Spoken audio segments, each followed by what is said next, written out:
बिस्मिल्लाहिर्रहमानिर्रहीम, अस्सलाम वालेकुम। प्रोग्राम 11th आवर, मैं वसीम बादामी। आज एक बड़ी दिलचस्प कह लीजिए, अफसोसनाक कह लीजिए, या अहम तो कह ही लीजिए, पेशरफ्त हुई।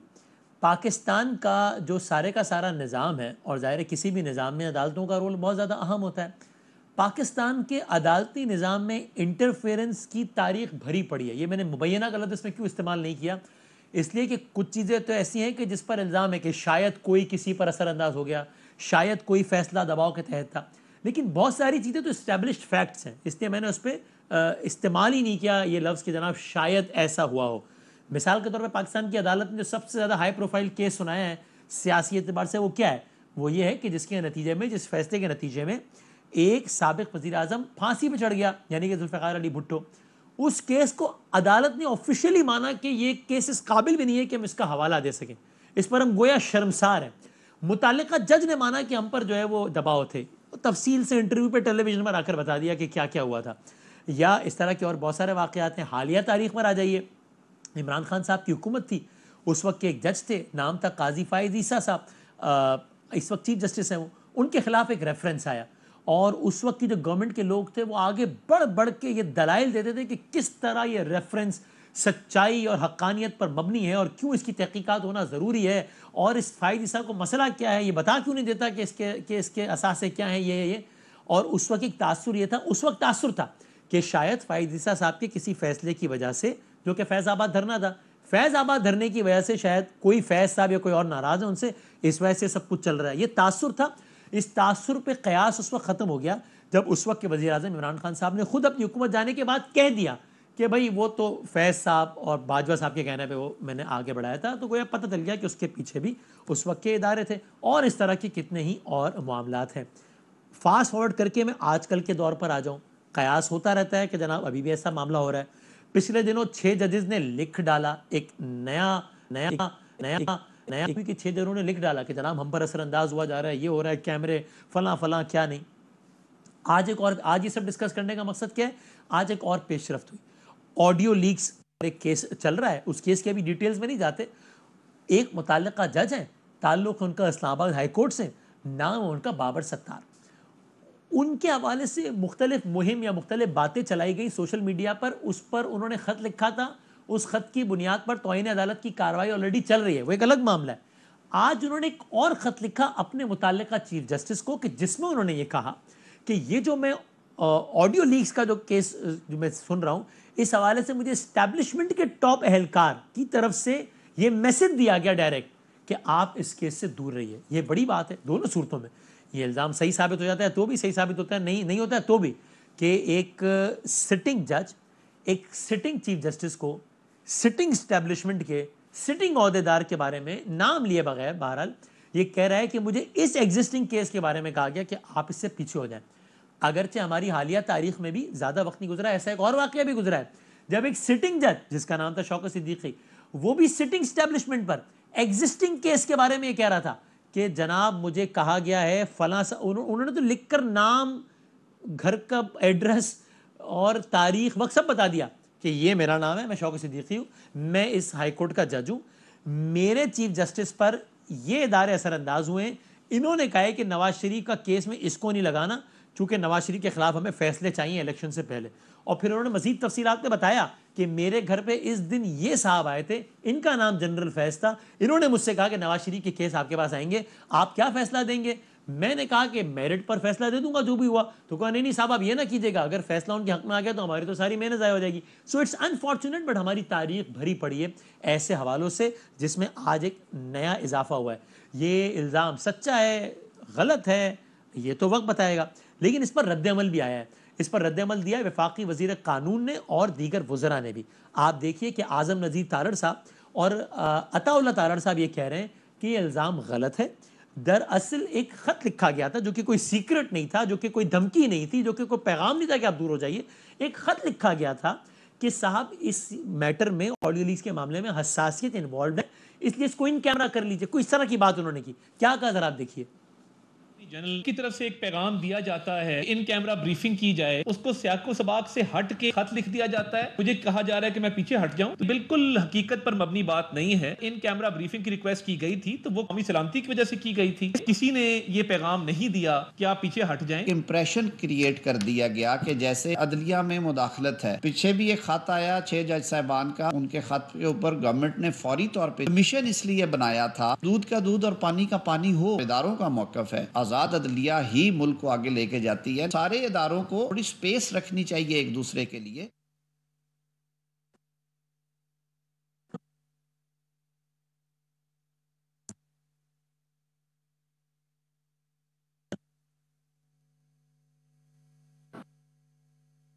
और रियासती इदारा किसी भी तरह से अदलिया के जो उनका काम है, जो उनके आइनी फ़राइज़ हैं, उसमें मदाखलत ना कर सकता है, ना करता है। ये तासुर जो है इसकी मैं पुरज़ोर तरीके से इसकी नफ़ी करता हूँ। वो जो ख़त है, अब चूँकि वो है सोशल मीडिया पे, तो उसके मतन पर ज़रा गौर फरमा लें और ये देख लें कि उन्होंने किस चीज़ को कहा है कि वो इंसाफ के फरहमी में रुकावट थी। जो कोई मैसेज कहीं से भी कोई कम्युनिकेट हुआ हो, और मैं इस चीज़ पे तो मैं और वजाहत कर दूं कि मेरी मालूमात के मुताबिक किसी भी सिक्योरिटी इस्टेब्लिशमेंट के ऑफिसर ने कोई किसी किस्म का बराह रास्त ना राब्ता किया है और ना वो करते हैं, ना कर सकते।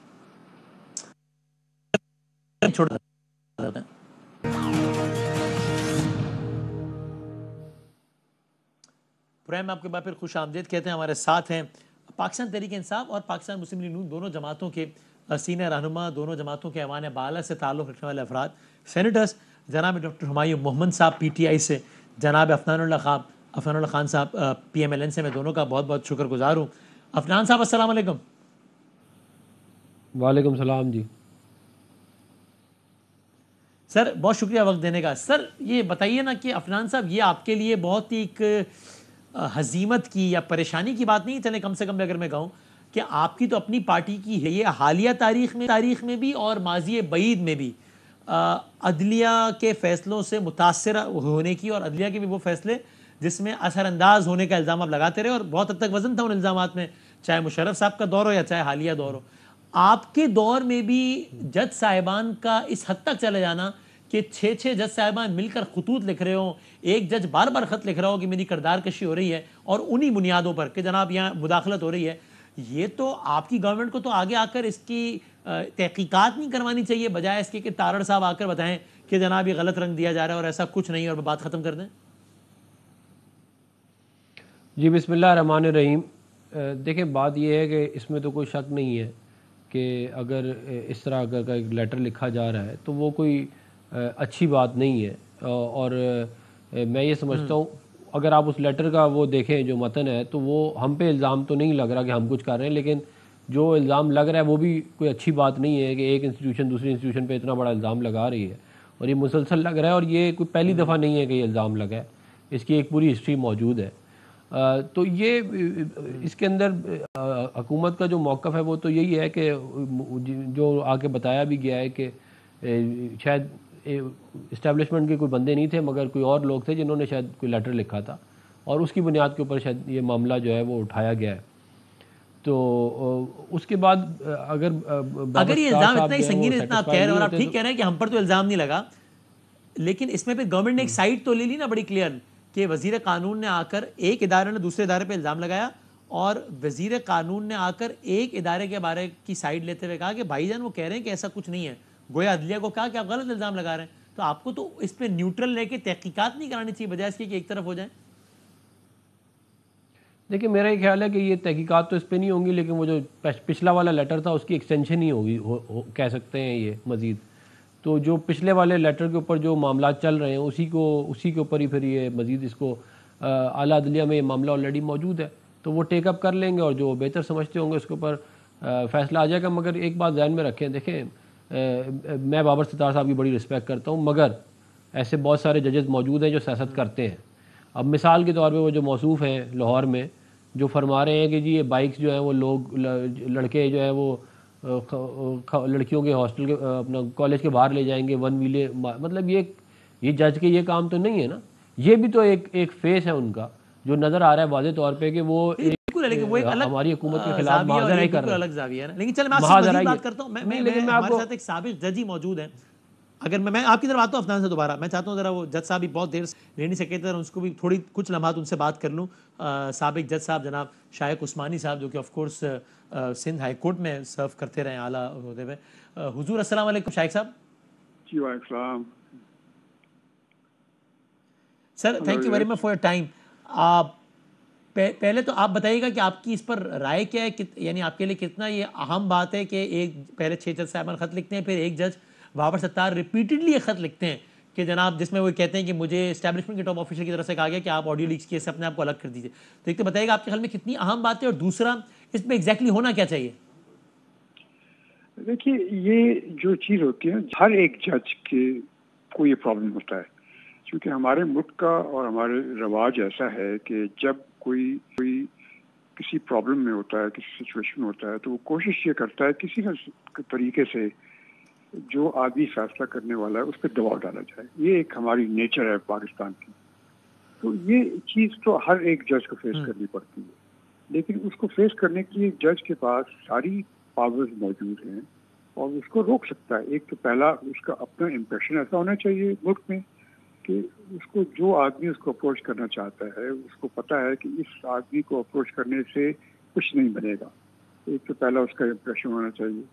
दूसरी ये चीज़ कि उसके पास अपने पास इतनी पावर्स होती हैं कि वो उसको सही कर सकता है, उसको नोटिस दे सकता है, उसको बुला सकता है, उसको वारंट विदाउट वारंट अरेस्ट करा सकता है, 1000 चीज़ें कर सकता है। बजाय इसके कि वो अपनी पावर इस्तेमाल करे, अगर वो जज इस किस्म के खतूत लिखना शुरू कर देता है तो उससे जज को तो कोई फ़ायदा नहीं होगा, बल्कि उसकी अपनी इज्जत खराब होगी और उससे लोगों के इम्प्रेशन, लोगों के दिल में ये पड़ेगा कि जुडिशरी के हालात बहुत ख़राब है। तो ये तो मेरे ख्याल में, अगर देखिए ये पोजीशन ऐसी होती है कि जैसे कहते हैं, if you can't take the pressure don't accept the job, that is the point. अगर ये जो प्रेशर के जॉब्स होते हैं उसको आपको एक्सेप्ट करने के लिए ज़रूरत होती है कि आप प्रेशर ले सकें। तो ये मेरे ख्याल में मुनासिब नहीं है जज के लिए कि इस किस्म के खतूत लिखे कि ऐसा हुआ हमारे साथ, वैसा हुआ। आप खुद एक्शन लें, और अगर एक्शन लेने के अगर आप लेने के काबिल नहीं तो मत जज बने, तो सीधी बात है। और वो एक्शन आप कह रहे हैं ये हो कि आप या उस बंदे को नोटिस दें, या उस बंदे को बुलाएं, या उसको गिरफ्तार करवाएं, आप ये इख्तियार दिए आपको अदालत बिल्कुल। ने? आप देखिए आपके पास क्या पावर्स होती है। अब ये सबके साथ सिचुएशन हर एक जज के साथ ये होती है।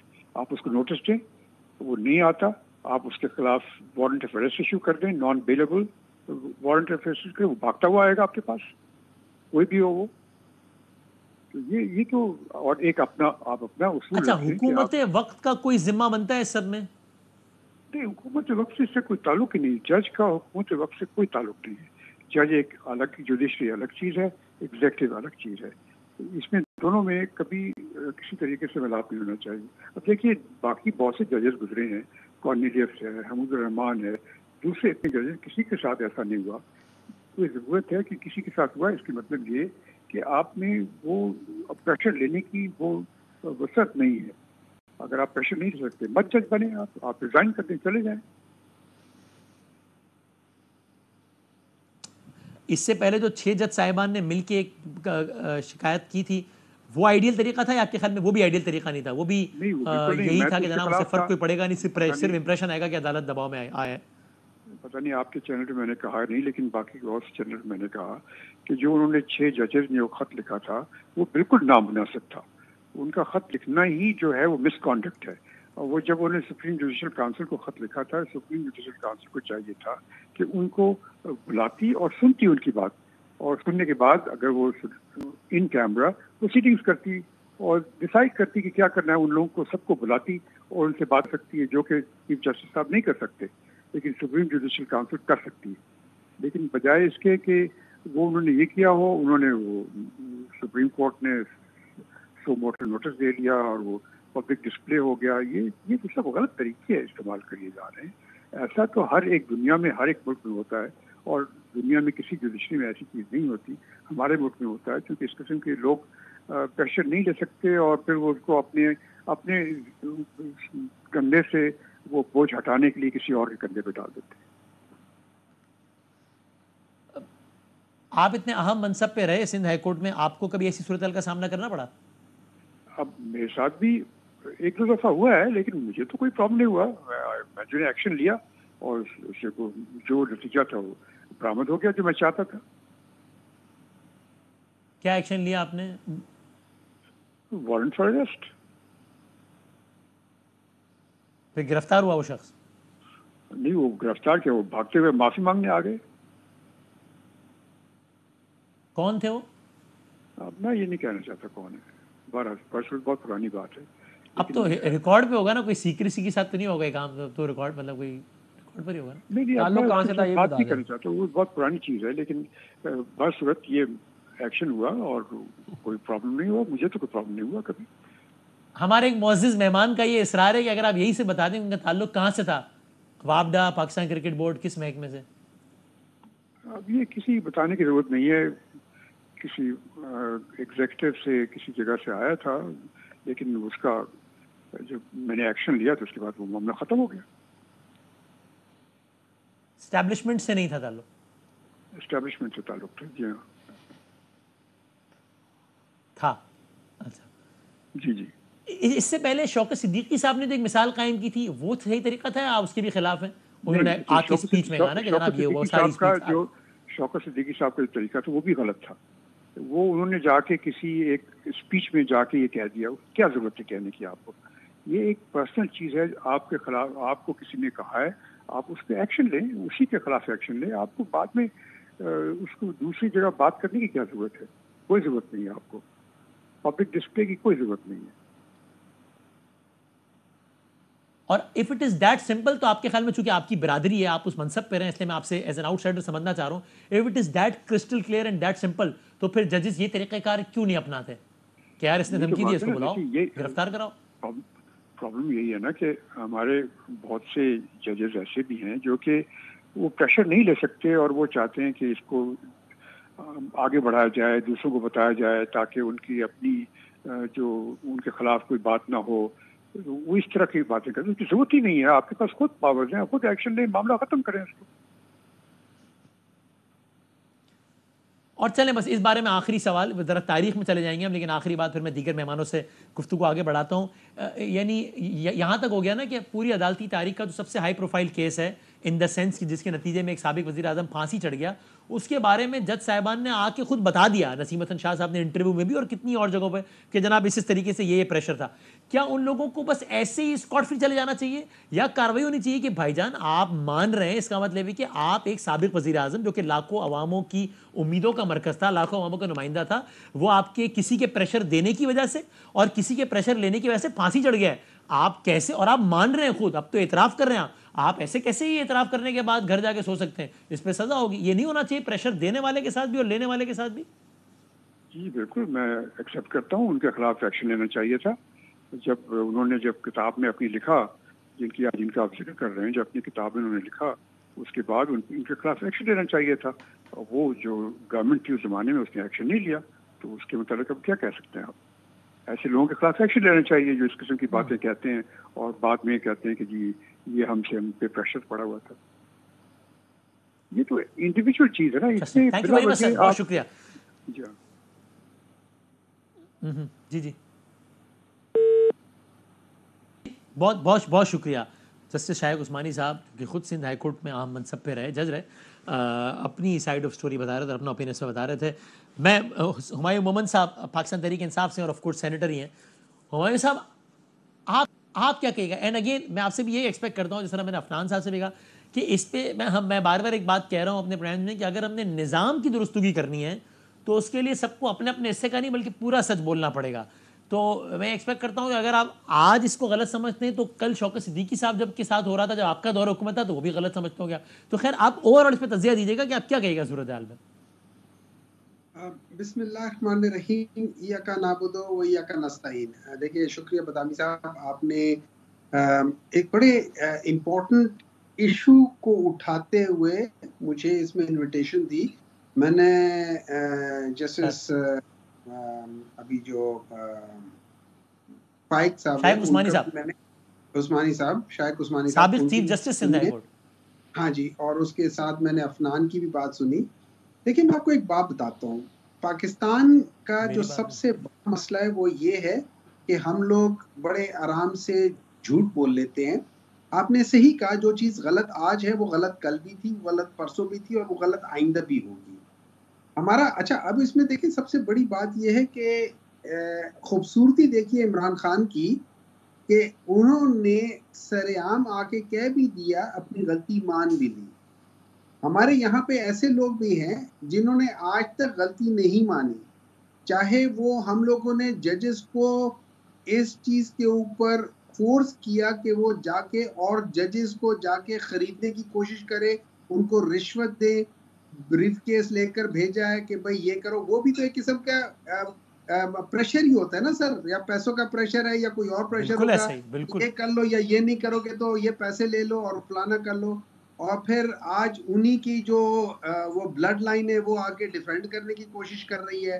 तो ये तो सारी मतलब एक अजीब सी बात है। लेकिन जैसे अभी आपने कहा था, शायख उस्मानी साहब के सामने आपने जुल्फ़िकार अली भुट्टो की बात की, तो वहाँ पे जस्टिस सफदर शाह भी थे, उन्होंने उससे डिफर किया, उन्होंने प्रेशर नहीं लिया।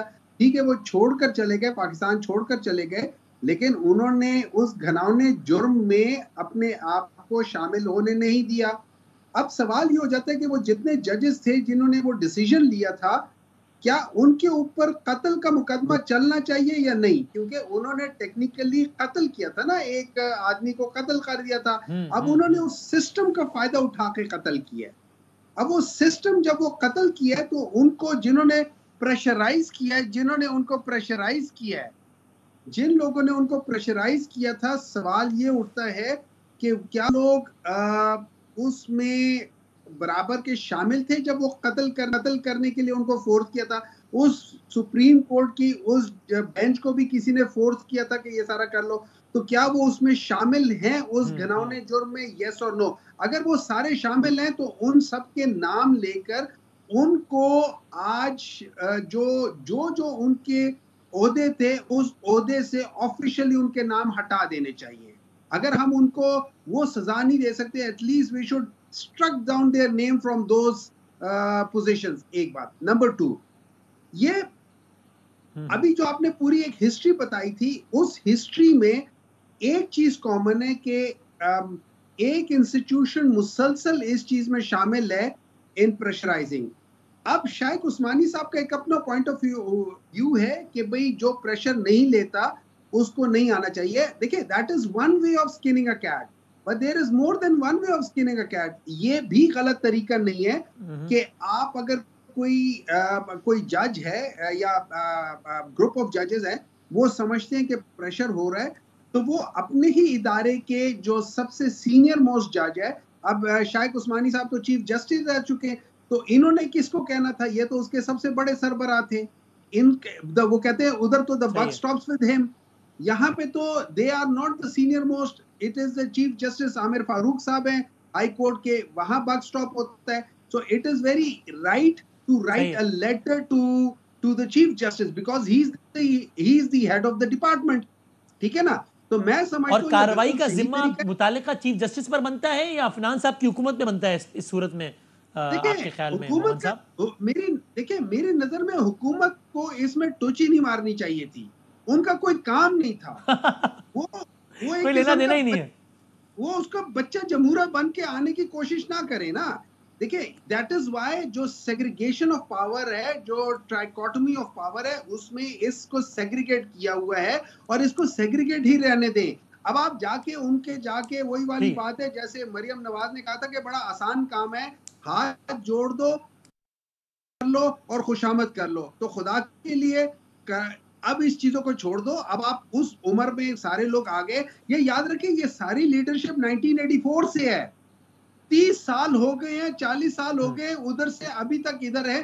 खुदा के लिए 40 साल बाद कम से कम अपनी सोच बदल लो और इन चीजों से निकलो बाहर। और एक छोटा सा ब्रेक लेने दें बस, फिर अफनान साहब की तरफ आता हूँ। वो ये वो तो आप पे इल्जाम ही नहीं लगा रहे, लेकिन वो ये कह रहे हैं नकले कुफर ना भाषा, उनको कोट अनकोट, वो कह रहा है हुकूमत को तो टुच नहीं मारनी चाहिए इस पे। आप किधर भाई, आपकी नुमाइंदे बन के आ गए भाई, एक ने दूसरे पे इल्जाम लगाया, तुसी की थे। ये मैं आज से ब्रेक के बाद का जवाब लेता हूँ। खुश आमदीद कहते हैं आपके पास। जी अफनान साहब, ये आप बताइएगा, एक तो ये अगेन कल तक आप इनको ये ताना मारते थे और ठीक को मारते थे कि भाई वो फैसला एक जज ने दिया है एक साबिक आमिर के खिलाफ, प्रेस कॉन्फ्रेंस इनके गुजरा करते थे कि जज तो पागल हो गया है, जज का दिमाग ख़राब हो गया है। या फिर ये कि वो आर्टिकल 6 का मामला था, उसमें हुकूमत का किरदार ये था कि जनाब वो इस बात पर दलालत दे कि क्यों आर्टिकल 6 लगना चाहिए।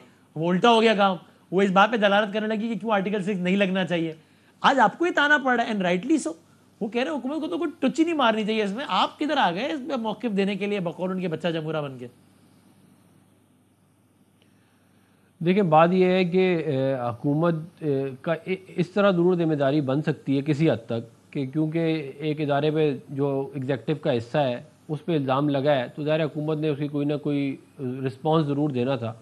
मगर हमने कोई आके ये नहीं कहा प्रेस कॉन्फ्रेंसेस में कि जज ऐसे हैं, उनकी फैमिलियों पे इल्ज़ाम लगाया या उनका पूरा जो है वो माजी खोल दिया और उसके ऊपर एक प्रेस कॉन्फ्रेंस, दूसरी प्रेस कॉन्फ्रेंस, तीसरी प्रेस कॉन्फ्रेंस। ये जो बच्चा जमूरा वाला कल्चर है वो तो ये अपना माशाल्लाह इमरान खान साहब सबसे बड़े बच्चा जमूरा इस मुल्क की तारीख में रहे हैं। तो फिर भी मैं अभी भी ये समझता हूँ कि जो तो उन्हीं को रहने देना, आप क्यों रिप्लेस करने की कोशिश, कोई ऐसा इकदाम ना करना कि लगे उनको रिप्लेस करने की कोशिश हो रही है। आप अभी देखिए तारड़ साहब ने था, तारड़ साहब ने शाहजेब साहब के प्रोग्राम में भी 10 बजे क्या कहा, वो सुर हल्का रखा है लेकिन काम वही डाल रहे हैं वो भी, कि बाबर सत्तार साहब ग्रीन कार्ड भी तो था, सारी बातें खुलेंगी, सुर हल्का है, काम वही है। ग्रीन कार्ड होने का वैसे इसमें तो वो कोई है नहीं, क्या कहते हैं, पाकिस्तानी कानून किसी को रोकता नहीं हो, तो फिर आपको पहले कानून साजी करनी पड़ेगी उसके लिए। बात ये है कि जुडिशरी को ये ज़रूर देखना चाहिए, मैं किसी एक पर्टिकुलर जज की बात नहीं कर रहा, कि उनको एग्जेक्टिव के मामलात के अंदर ज़्यादा इंटरफेरेंस तो नहीं करनी चाहिए और बिलखुसूस सियासत नहीं करनी चाहिए। आप देखें पानामा का फ़ैसला हो गया, शौकत अजीज़ सिद्दीकी वाला मामला हो गया, ये भी हमारी रीसेंट हिस्ट्री का हिस्सा है। ये सब कुछ हुआ है इस मुल्क के अंदर और ये बड़ा शर्मनाक है जो ये मामला चला है। तो ये कहीं ना कहीं इस चीज़ को भी रोकना है और ज़ाहिर है जजेस के काम में इंटरफेरेंस तो बिल्कुल भी नहीं होनी चाहिए, किसी भी किस्म की नहीं होनी चाहिए, क्योंकि जज ने जो है वो इंसाफ करना है, अगर उसमें इंटरफेरेंस होगी तो फिर वो ज़ाहिर है अपना काम नहीं कर सकेगा। और जहाँ तक ये जस्टिस उस्मानी साहब ने बात की है तो ये ठीक कह रहे हैं कि फिर मेरा ख्याल है अगला यही होना चाहिए मामला के बाद जिसने किया उसके खिलाफ फिर वारंट इशू करे जज और वो उसको बुलाए, क्या कहते हैं, और से पूछे तुमने कैसे किया। यही है फिर रास्ते। अगर मामला इतना इस हद तक चला जाए तो फिर इसके अलावा और तो मुझे नहीं नज़र आता कोई और रास्ता हो।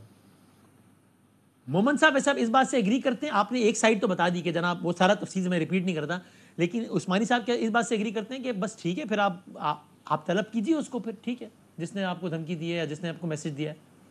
देखिए, मेरा point of view slightly different है। मैं उस चीज से डिसएग्री नहीं करता, लेकिन उस चीज को एग्जीक्यूट करने के लिए जिस शख्स को वो करना चाहिए, that should be the chief justice of high court. और मुतलका जो कोर्ट है, चाहे वो हाई कोर्ट है चाहे सुप्रीम कोर्ट है, उसके चीफ जस्टिस के थ्रू ये होना चाहिए, क्योंकि ही is the head of the department. ठीक है ना। अब अगर हर एक जज ये करना शुरू कर दे, मेरे ख्याल में दैट वुड नॉट बी, वो सही तरीका नहीं होगा, या दूसरे लफ्जों में शायद सही तरीका ना हो, सही तरीका फिर भी हो लेकिन वो अफजल तरीका नहीं होगा।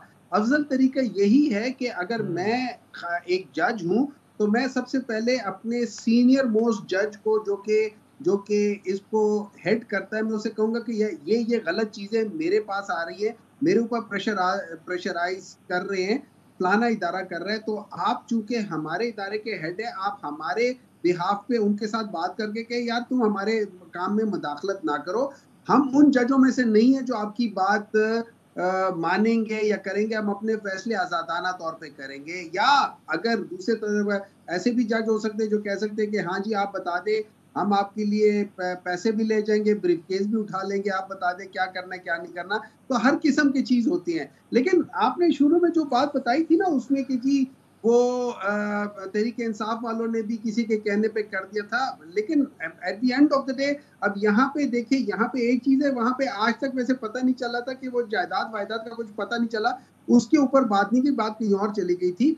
लेकिन इम्पोर्टेंट चीज ये है, मेरे लिहाज से इम्पोर्टेंट चीज ये है, मेरे ख्याल से जो असल इम्पोर्टेंट चीज है वो ये है कि इस वक्त पाकिस्तान अपने जो कोर्स खराब हो गया था, जो नजरिया जरूरत की 1954 में जो जजमेंट आई थी और उस वक्त के जो चीफ जस्टिस से मुनीर साहब, उन्होंने जो डिसीजन लिया था और उसके बाद से जो मुदाखलत कंटिन्यूसली हो रही थी, चाहे वो 1971 में 160 सीट्स जीतने वाले को हटा के 80 सीट्स जीतने वाले को डाल दिया था फॉर्म 47 के तहत, that was the first form 47 in the history. और उसके बाद फिर हमने देखा कि 1984 में बगैर पॉलिटिकल पार्टी के एक आदमी को आके इंस्टॉल कर दिया विदाउट एनी मेरिट।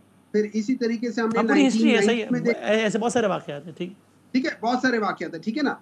अब पाकिस्तान अब उस जगह पे आ गया जहां पे पाकिस्तान ने अपना कोर्स ठीक करना है, करेक्ट करना है, क्योंकि इतना खराब हो चुका है कि जब आप बहुत खराब हो, जगह टूटनी शुरू हो जाए ना, तो उसने अपने आप को करेक्शन करना होता है। ये बाय नेचर एक करेक्शन होती है। तो इस वक्त पाकिस्तान ऐसी जगह आ गया जहां पे जजेस के अंदर, जहां पे अवाम के अंदर, जहां पे इवन इस वक्त जो गवर्नमेंट है उसके अंदर से भी आवाजें निकल रही हैं कि यार ये चीज गलत हो रही है, इस चीज को ठीक होना चाहिए। और मैं ये समझता हूं, ठीक है, मैं इसको यहीं पे रोक के, चूंकि मुझे ज़रा कंक्लूड करना है अब, तो मैं आपकी इसी बात को लेके, अफनान साहब, या आप मानते हैं, या मैं यूं कर लूं, आप कैमरे के सामने क्या बात मानते हैं कि भाईजान वाकई ओवर स्टेपिंग इतनी ज़्यादा हो रही है कि आज तो हमें पॉलिटिकली सूट कर रहा है, लेकिन इस सियासी निज़ाम का हिस्सा है ना, हम कभी इस तरफ होंगे कभी उस तरफ होंगे।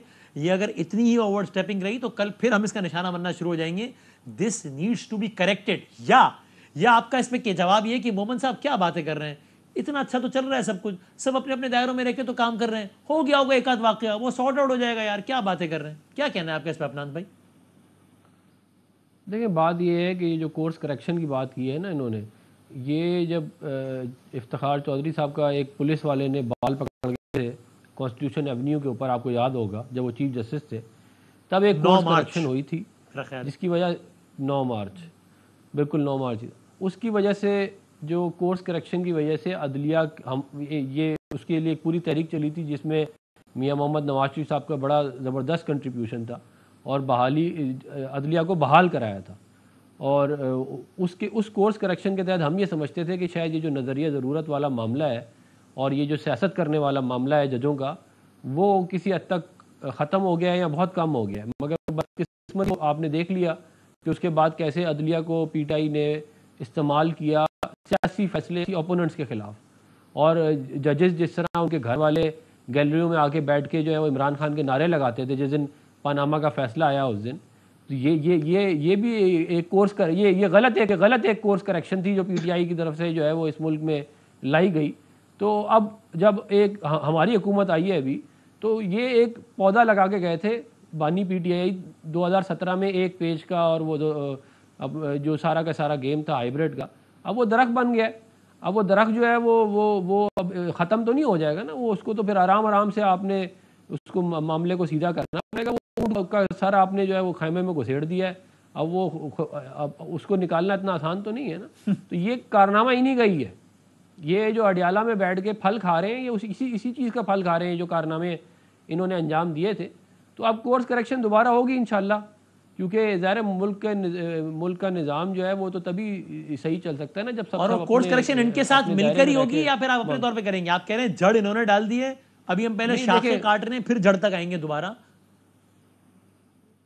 तो वो कोर्स देखिए, मैं तो ये कब से ये वाली बात कर रहा हूँ कि चार्टर ऑफ डेमोक्रेसी के तहत तमाम मेजर पॉलिटिकल पावर्स को एक जगह पे आना चाहिए, और उसके बाद हमें एक वे फॉरवर्ड जो है वो डिवाइस करना चाहिए और करना पड़ेगा, बल्कि मेरा ख्याल है।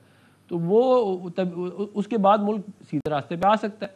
लेकिन अगर ये इस तरह के मामला चलाएं कि जिस तरह के बस के किसी तरह ताकत में आ जाएं, जिस तरह के इमरान खान साहब के कारनामे थे, आपको पता ही है कि बस किसी तरह पावर ग्रैब हो जाए, किसी तरह हुकूमत मिल जाए, किसी तरह वज़ीर आज़म एट एनी कॉस्ट, तो फिर उसका खमियाजा फिर पूरी कौम भुगत रही है, अब खुद भी भुगत रहे हैं मौसूफ। अच्छा, मुझे इसको ठीक है, नोटेड।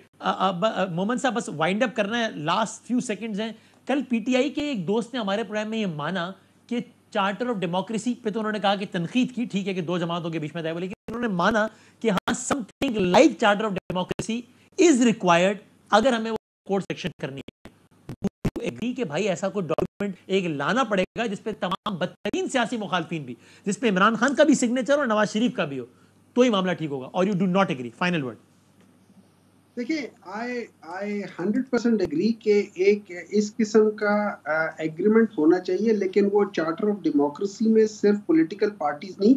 फॉर एग्जांपल, इनके जो चार्टर ऑफ डेमोक्रेसी जो इन लोगों ने साइन किया है 2006 में मेरे ख्याल में किया था, तो उसका जो इन लोगों ने जो आर्टिकल 22 है उस पे ये लोग खुद भी अमल नहीं करते, और वो है कि आर्मी से मदद नहीं लेंगे, और इन लोगों ने लिया, बल्कि साइन करने के 10 महीने बाद they were already in talks with the establishment. ठीक है, अब यहाँ पे हमें ये बात करनी है कि इसमें एस्टैब्लिशमेंट का अपना एक रोल है, हम माने ना माने, कोई उनको कहीं अदा करे, वो डेफिनेटली है। इसमें जुडिशरी ने भी बड़ा गंदा रोल प्ले किया हुआ है, क्योंकि उन्होंने हर दफा उनको जहां जहां गलत चीजें हुई हैं उनको उन्होंने कहा कि हाँ ये ठीक हुई है, उनको जस्टिफाई कर दिया। इन सब लोगों को करना पड़ेगा, लेकिन it should be larger than simple charter of democracy. इसको आप ये समझ लें कि it should be charter of constitution, कि जो कॉन्स्टिट्यूशन में लिखा हुआ है, जिनका जो रोल है, जो अगर वसीम बदामी का रोल है कॉन्स्टिट्यूशन में, वो उससे बाहर ना आ जाए। अफनान का जो रोल है, हुमायूं का जो रोल है, फलाने का जो रोल है, वो अपने रोल से बाहर ना आ जाए, क्योंकि कॉन्स्टिट्यूशन वो वाहिद डॉक्यूमेंट है कि जो कि इस स्टेट को रन करने का तरीका है, वो मैनुअल है स्टेट को रन करने का।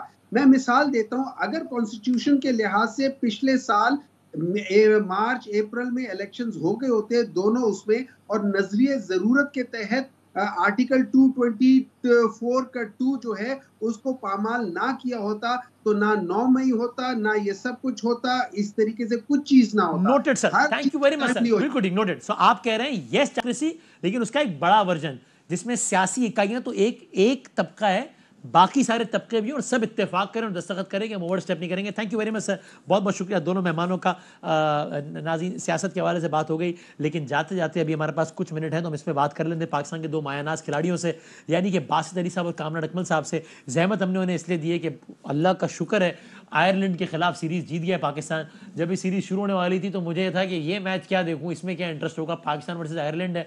लेकिन आज जब ये सीरीज़ ख़त्म होने वाली थी तो मैंने तकरीबन पूरा मैच देखने की कोशिश की कि भाईजान पाकिस्तान वर्सेस आयरलैंड है, देखते हैं क्या होता है। और अब हम जीत गए तो हम सेलिब्रेट कर रहे हैं। आप देखें, हम सेगमेंट कर रहे हैं इस पर कि भाईजान मुबारक हो, हम जीत गए आयरलैंड के खिलाफ आयरलैंड में। तो बासित भाई भी और कामरान भाई भी हैं। आगे वर्ल्ड कप लगा हुआ है 20-22 दिन बाद, अभी हम इंग्लैंड जा रहे हैं, 4 मैचेस वहाँ पर हैं। सो बासित भाई, पहले आप बताइए सर, ये आयरलैंड की जो एक मैच की शिकस्त है, इसको आप यूं कहेंगे कि यार ठीक है वसीम भाई, हो जाता है, कोई फर्क नहीं पड़ता है, इसको इतना बड़ा इशू बनाने की बात नहीं है, या आप फिक्रमंद हैं कि 25 दिन बाद वर्ल्ड कप लगा हुआ है या उससे भी कम, और टीम के हालात खराब हैं? वसीम भाई, बहुत बहुत शुक्रिया आपका मदू करने का। मेरे ख्याल है ब्रेकिंग न्यूज होनी चाहिए। 2.5 साल बाद हम बायलैटरल सीरीज जीते हैं, पहली चीज। और जैसा आपने आयरलैंड का कहा, अब T20 में ऐसी छोटी टीमें भी डेंजरस हो गई हैं, क्योंकि उनका जो खेलने का स्टाइल है वो चेंज है बनिस्बत पाकिस्तान के। इस सीरीज में पाकिस्तान ने एक अच्छी इंटेंट दिखाई बैटिंग में, कि बैट्समैनों ने अपना स्ट्राइक रेट चेंज करा। अब ये देखना है कि अच्छी टीम, जैसा आपने कहा 4 मैच है इंग्लैंड से, आया ये इंटेंट उनके अगेंस्ट भी नजर आनी चाहिए तो अच्छी बात है। अगर नजर नहीं आई तो पाकिस्तान का वर्ल्ड कप के सेमीफाइनल में पहुंचना बहुत मुश्किल होगा। कामरान अकमल साहब, बासित भाई ने बड़ा प्रिसाइज तज्जिया दे दिया, आपकी क्या राय, और आप इस सीरीज के लिए क्या इस्तेमाल करेंगे ऐसा लफ्ज़? पाकिस्तान ने अच्छा खेला, बुरा खेला, परेशान कौन, क्या? देखिए, बिल्कुल पाकिस्तान यहाँ पे 3-0 जीत के जाता तो वसीम भाई बहुत ही अच्छा होना था, और एक कॉन्फिडेंस भी अच्छा होना था। बड़ी सीरीज से पहले इंग्लैंड के साथ है, ये सीरीज डिपेंड करेगी हम वर्ल्ड कप कहाँ पे स्टैंड कर रहे हैं, किस टाइप की क्रिकेट खेलेंगे वर्ल्ड कप में जाके। तो इंग्लैंड के खिलाफ जीतना और इंटेंट के साथ खेलना, इम्पैक्ट परफॉर्मेंस दिखाना, जो पाकिस्तान टीम के लिए बड़ा ज़रूरी है। और जो लास्ट 2 मैच पाकिस्तान टीम ने जीते आयरलैंड में, जैसे बासित भाई ने बिल्कुल ठीक कहा कि बैटिंग में थोड़ी बेहतरी नज़र आई है, इंटेंट नज़र आया, इम्पैक्ट परफॉर्मेंस नज़र आई है, पावर हिटिंग नज़र आई है, स्ट्राइक रेट बेहतर नज़र आया, और स्ट्रॉन्गली कम बैक किया, ऐसी टीम को करीब नहीं लगने दी है। तो ये अच्छा साइन है पाकिस्तान की टीम के लिए, और मुझे उम्मीद है कि इंग्लैंड के साथ हार जीत बाद में क्रिकेट अच्छी हो, फाइट नज़र आए, एक कॉन्फिडेंस नज़र आए, जो वर्ल्ड कप में हमें वर्ल्ड कप से पहले जो बड़ी सीरीज़ खेलनी चाहिए उसका फ़ायदा हमें नज़र आए, उस सीरीज़ का खेलने का, कि वर्ल्ड कप में जाके एक डिफरेंट टीम। और दोनों से सवाल है कि अब आप समझते हैं कि अभी भी हमें सारे स्क्वाड के साथ उतरना चाहिए, थोड़ी रोटेशन, इसको भी ट्राई कर लो, उसको भी ट्राई कर लो, या आपको लगता है बस 4 मैच हैं, फिर 5वां मैच अगला जो होगा वर्ल्ड कप का होगा वो, इसलिए अब जो फाइनल स्क्वाड है उसको ही खिलाना चाहिए, और 2-4 खिलाड़ी जो भी हैं उनको फिर अब बस उनसे माजरत अब कर लेनी चाहिए कि वर्ल्ड कप के बाद देखेंगे अब आपका मामला। वसीम भाई, मैं सिर्फ एक बात करूँगा, रोटेशन पॉलिसी भी, एक्सपेरिमेंट भी, जो रह गए थे पाकिस्तान वो भी आइलैंड चले गए हैं चेयरमैन साहब। अब और क्या चाहिए टीम को? अब मेरे ख्याल से एंड कर देना चाहिए, अब एक्सपेरिमेंट ख़त्म कर दे, और अब सिर्फ मेन टीम जो 15 लड़के हैं उनके अराउंड इंग्लैंड के खिलाफ सीरीज़ खेलें बस, और वो बेस्ट 11 उतारे, कंडीशन को देखते हुए, टीम को, उनकी बॉलिंग को देखते हुए, हमारी बैटिंग क्या होनी चाहिए, उनकी बॉलिंग को देखते हुए हमारी बैटिंग क्या होनी चाहिए, इंटेंट क्या होना चाहिए, ये सारी चीज़ें डिपेंड करेगी इस सीरीज में। बासित भाई, भाई सवाल आपसे। रोटेशन पॉलिसी तो हो गई है ना, शादाब को एक मैच खिला के रेस्ट करा दिया कि छोटा ग्राउंड है, ज़्यादा और पिटाई ना हो जाए। आज हसन अली को भी खिला के रोटेशन पॉलिसी देख ली कि ये तो स्टैंड बाई में था, वर्ल्ड कप के पहले ही प्रेस कॉन्फ्रेंस में कहा है बाबर ने, और आज वो मैच भी खेला है। तो where is the Haris Rauf जो आपका मेन बॉलर होगा, इट मीन्स वो अनफिट है, वरना तो उसको खिलाना चाहिए था ना, वो क्यों नहीं खेल रहा? अब आया इंग्लैंड के अगेंस्ट वो खेलता है, देखेंगे हम। देखिए वसीम भाई, इंग्लैंड के खिलाफ और मैं एक दो खिलाड़ियों का पूछ लूं जरा स्पेसिफिक, आमिर की जगह तो बन रही है आपके ख्याल में वर्ल्ड कप में? आमिर ने आज अच्छी बॉलिंग करी, तो 4 मैचों का इंतजार कर लें, दूध का दूध और पानी का पानी पता चल जाएगा। अच्छा, सही है। और अपना कामरान भाई, 2-3 खिलाड़ियों के बारे में क्विकली आपसे पूछ लूं, आजम, साइम और शादाब, जरा क्विकली।